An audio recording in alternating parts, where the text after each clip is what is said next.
In this video, we'll be taking a look at how to move a NavMeshAgent around with root motion. As a bonus, we will look at how to negotiate off-mesh links, giving our agents the ability to move between non-connected surfaces. A reason you might want to go with a root motion NavMeshAgent is because by default, the agent and the animator are not in sync. This means that you can get lots of foot sliding, mismatched acceleration and deceleration, and no direct control over the traversal of off-mesh links, which turns them into an awkward slide. You also can't get your agent to add in motion from lunge attacks, hit reactions, stumbles, custom traversals like sliding under objects or vaulting over objects, or other complex animations which have a lot of motion data your agents can't read. Here's a good example from the game I'm working on, Samurai Unicorn, where you can see that when shooting the vagrant in the legs, they will stumble around and not take the direct path the agent wants them to. Additionally, here's a test drum where you can see the enemy has the ability to vault over or under specific objects, enabling them to reach the player easier. This makes the enemies much more exciting and dynamic to fight over a traditional NavMeshAgent only approach. For this tutorial, I'll be using the new Unity AI navigation package available from the package manager. I'll be using a character I threw together in Adobe Fuse, but this tutorial will work with any rigged humanoid character. Additionally, I'll be using Kevin Iglesias' basic motions free from the Unity Asset Store. If you haven't used the new NavMesh system before, you no longer use the navigation editor window. You create a game object, add the NavMesh surface component, then click Bake. If your character or other unwanted objects are being included in the surface calculation, you can filter them out based on layers here. Let's create an animator controller for our character. First, we'll create a blend tree and call it locomotion. Create two parameters called horizontal and vertical. Set the blend tree to 2D freeform Cartesian and set the X and Y params to our horizontal and vertical. Now, on the blend tree, let's add 9 empty motions. Then go through and assign idle 0-1 to the first, and the rest of the root motion walks to the others. I like to order my blend trees by forward, forward left, forward right, left, right, backwards, back left, and back right. Feel free to do this however you like, this order is just my preference. Now let's go through and assign the position X and Y values for the different directions. These line up with the intended movement. For example, 0.5 in the vertical and 0 in the horizontal means I want to walk forward. Negative 0.5 in both horizontal and vertical means I'm walking back and to the left. I'm using 0.5 because I plan on using 0.7 for running and 0.5 for walking. This way, we can limit the character to only walking and blend nicely between idling, to walk, to run when picking up speed so the animation looks smoother. If you click the play button in the inspector window in the bottom right, you can then drag this red dot around and preview walking in all 8 directions. This is also where we can see that while the character can walk any direction forward, the left and back left and back right animations have an issue blending, causing the character to glitch out a little when walking in those directions. This issue will come up later while we're scripting, but we'll work around it. Typically in paid animation sets, you can expect that all 8-way locomotions should blend seamlessly, so this is just an unfortunate issue with the free animations we got off the asset store. Here you can see the blend tree from the video game I'm working on, Samurai Unicorn, where you can see the main character is able to freely move around in any direction. Now, let's add another 8 motions and set up the running root motion animations in the same way we set up the walking set. A small tip is that I'm setting up the run to 0.7 instead of 1, because when reading input from a gamepad stick, pushing up and to the right will be read in as 0.7 for horizontal and 0.7 for vertical. This is because if we look at the calculations for a right triangle, the distance from the right angle, which in our case would be the center of the stick, to the hypotenuse, which would be when fully pushed at an angle, is 0.70711. This doesn't affect keyboard input since that's binary. either 0 or 1 depending on if you're pressing the key, but it is necessary if you plan on supporting controllers. Now that our blend tree is complete, let's set up the character. Make sure Apply Root Motion is turned on in the Animator. Add a NavMeshAgent and zero out all the values under the steering header. Also untick the Auto Traverse OffMeshLink checkbox, since we'll be handling that ourselves. Finally, let's create a new script where we'll add all of our logic.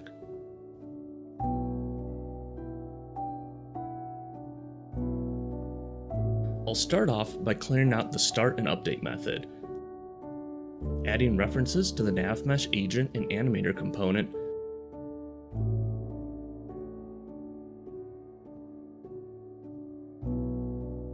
and then creating an onValidate method where I'll automatically populate those references if they're null.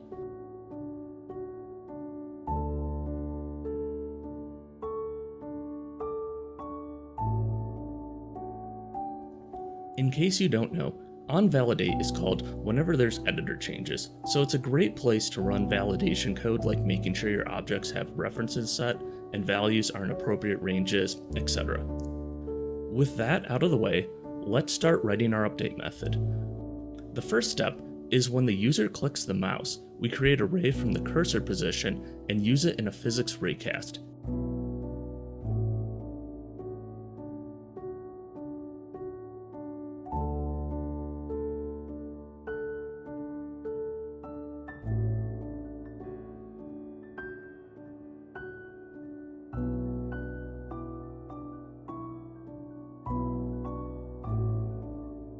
If it hits something, we set the NavMeshAgent's destination to that point. Now, one last step before we head back to the editor, let's write a simple gizmo to draw the agent's path in the scene view so we can get a visualization of where the agent is trying to go. You can do this with a simple loop of the agent's path.corners array, which is an array of vector 3 positions for the path the agent plans on taking to the destination. Make sure your for loop is length -1 to avoid index out of bounds exceptions.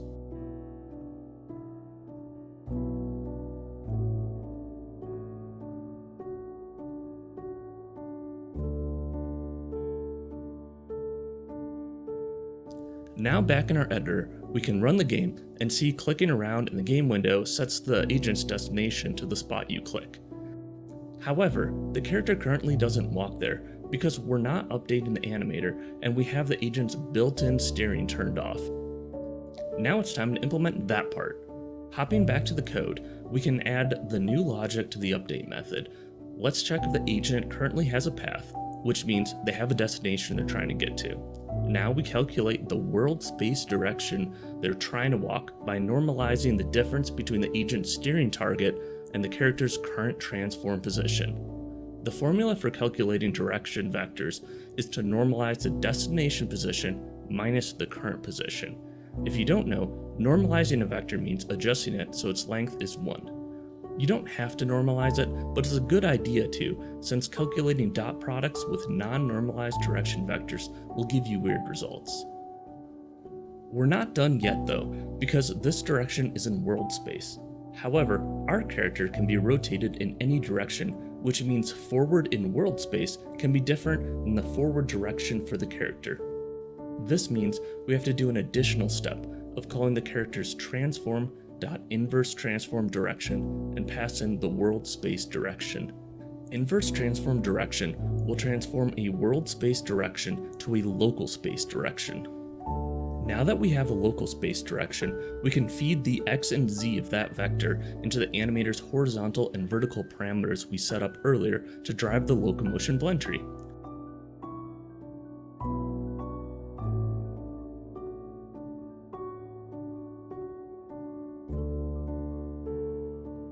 Before I forget, I'll also say that when the agent doesn't have a path, we should zero out the horizontal and vertical movement.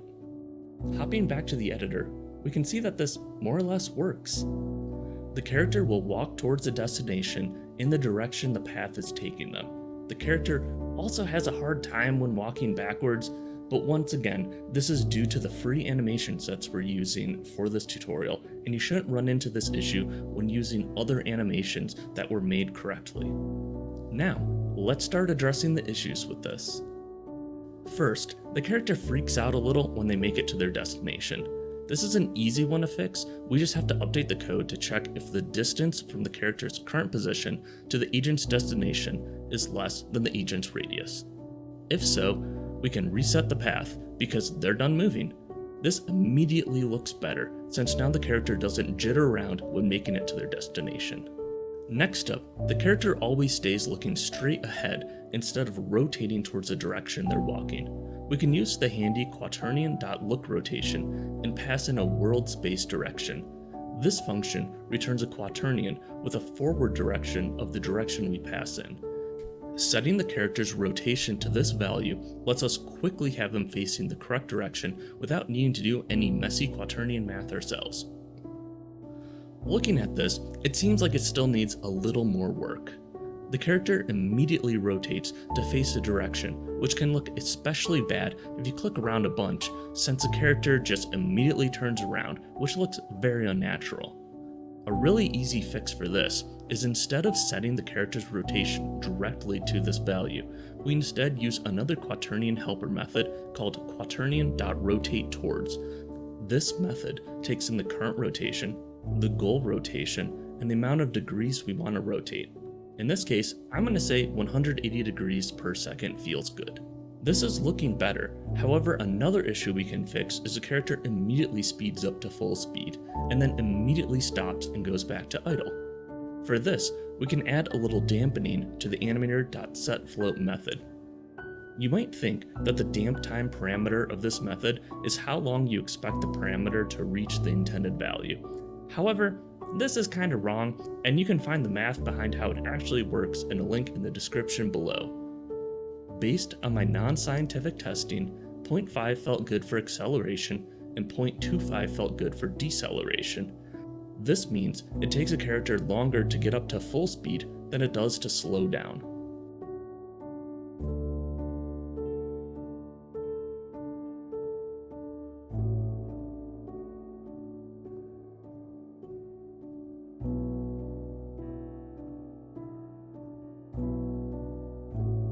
Now, let's move on to nitpicky details. Right now, the character will strafe towards their destination, but it might look better if they stand still and rotate towards their destination and only move when they can generally walk forward.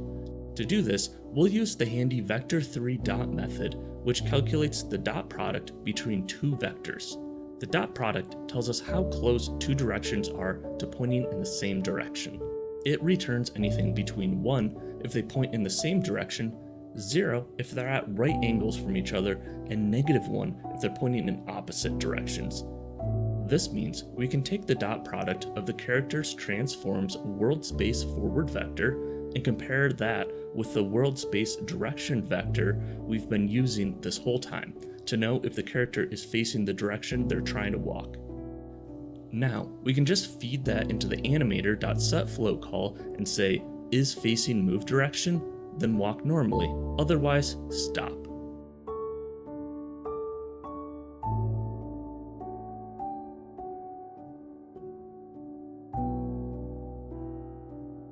Now hopping back to the editor, and we can see that the character slows down when turning around. This looks great, and we can always extend this at a later time to include turning and in-motion pivot animations when the forward vector and the direction vector are too different to really give your characters a polished feel. But unfortunately, the free animation sets we're using today don't include those animations. Let me know in the comments if this would be an interesting topic to cover in a future video, and I'll either hunt down some animations or create some for a part 2. Now, we're getting near the end, but we're not done having fun yet. The last thing I want to look at today is getting our character to navigate OffMeshLinks, which will allow them to reach previously inaccessible NavMesh islands. For example, that raised blue square in the bottom left. As you can see, no matter how many times I click on that surface, our character has no way to reach the location. They give up while standing right next to where we want them to be. Now, you can leave this as is if you're okay with enemies not being able to reach the player if the player is standing slightly off the ground. But let's look at how to fix this issue. To set up a NavMeshLink with a new animation package, I'm going to create an empty object called link and add the NavMeshLink component. Let's adjust the start position so it's on the floor and the end position so it's on top of the area we're trying to reach.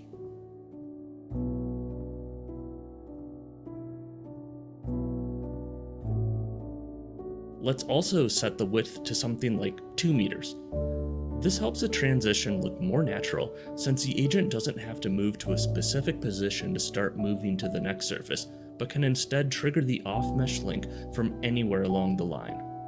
Finally, a little tip, the NavMeshLink will turn invisible if it's not valid. So if it's not a filled-in blue plane leading from the start to the end, that's because at least one of the 2 points isn't on a valid NavMesh surface.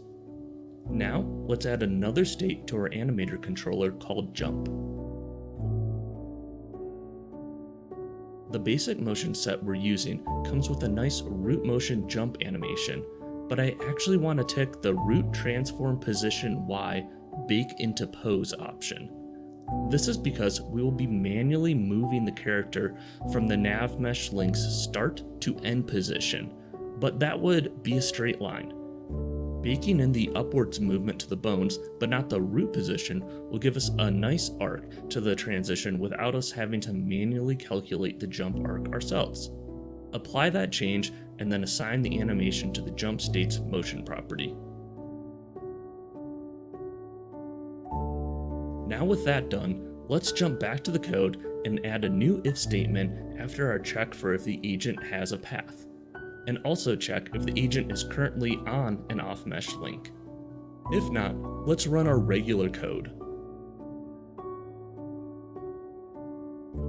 Now, let's introduce a new variable called _is_offMesh. We can say if it's false, then set it to true and call a new coroutine. This is just to make sure we only call our new code once the agent first enters the link. Now, let's just grab the current link's data and then start the coroutine, passing it a new method name of doOffMeshLink, which will provide the link data too. A coroutine is Unity's way of writing asynchronous code, or as their docs put it, spread tasks across multiple frames. In this case, it lets us write the code that handles navigating the OffMeshLink in a more straightforward way instead of needing to remember state from a previous frame. In our new method, we'll call Animator.crossfade and pass in jump since we want to go to the jump state we created earlier, and a time of 0.2, which will nicely blend our character into the jump animation over 0.2 seconds. Now, let's script the actual jump itself. We'll create a couple variables for current time and total time it takes to complete the jump.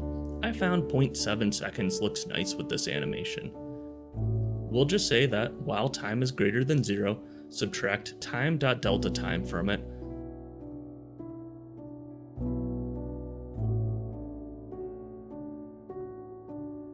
then set the character's transform.position to a lerp where we pass in the link's start and end position and the mathematical formula of 1 minus current time divided by total time. Lerp is a helper method that returns a value that's blended somewhere between the start and end based on what t value you pass in. A t of 0 returns the start, a t of 1 returns the end, and a t of 0.5 returns blended halfway between the two values. This specific line of code helps us blend the character's position to somewhere between the start and end based on how long it's been since we started jumping. Additionally, make sure to yield return new wait for seconds and pass in 0. This will let our code wait until the next frame to run again. Now, let's call agent.completeOffMeshLink at the end of the coroutine to let the agent know it's completed moving across the link. And finally, let's reset the _is_offMesh boolean we created earlier to false so the agent can jump across other links in the future. Hopping back to the editor, we can see this already mostly works. The character instantly snaps to the start position for the jump and will jump while facing any angle, but it more or less works. Now, we just need to polish it up a little. Back to our code, Before we call animator.crossfade, let's make sure our character is facing the correct direction. We do this by creating a while true loop, calculating the direction we need to face to get us from the start to the end, again using the formula from earlier where a direction is the normalized result of the end position minus the start position. We can actually just copy paste the same rotation code from earlier, so the player will try to rotate towards the facing needed for the jump. Make sure to once again yield return new wait for second 0 at the bottom of the while loop, so we don't crash the Unity editor like I totally didn't do while recording this footage the first time around. And then we can check the dot product of the jump direction and the player's current forward vector to see if they're pointing in generally the same direction. If so, we break out of the while loop so the rest of our jump code can be called next. Let's hop back to the editor, and we can see that the player makes sure they're facing the jump before initiating it. Now, we're really close to the final product. Last step is to address that little jitter when the character snaps to the start position of the OffMeshLink. This is relatively easy. First, we can lerp the character's position towards the link start position while setting up the jump. This isn't guaranteed to get us all the way though. Next, in our jump logic, instead of setting the transform.position to the lerp between the start and the end, we'll pull that out into a new variable called goal. Now, let's create a new variable called elapsed time, which is just calculated as total time minus our current time.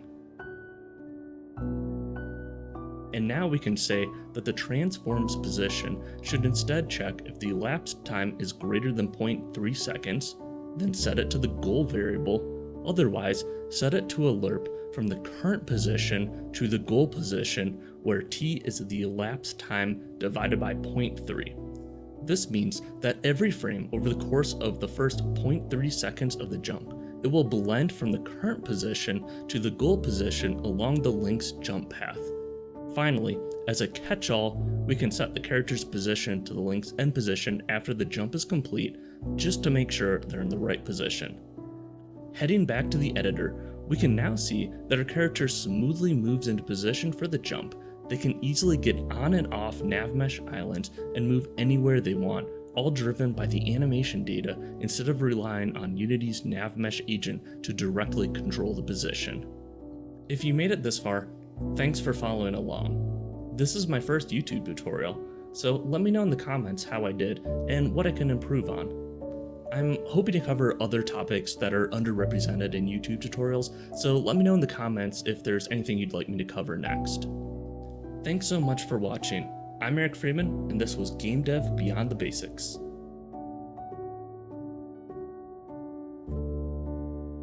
The character instantly snaps to the start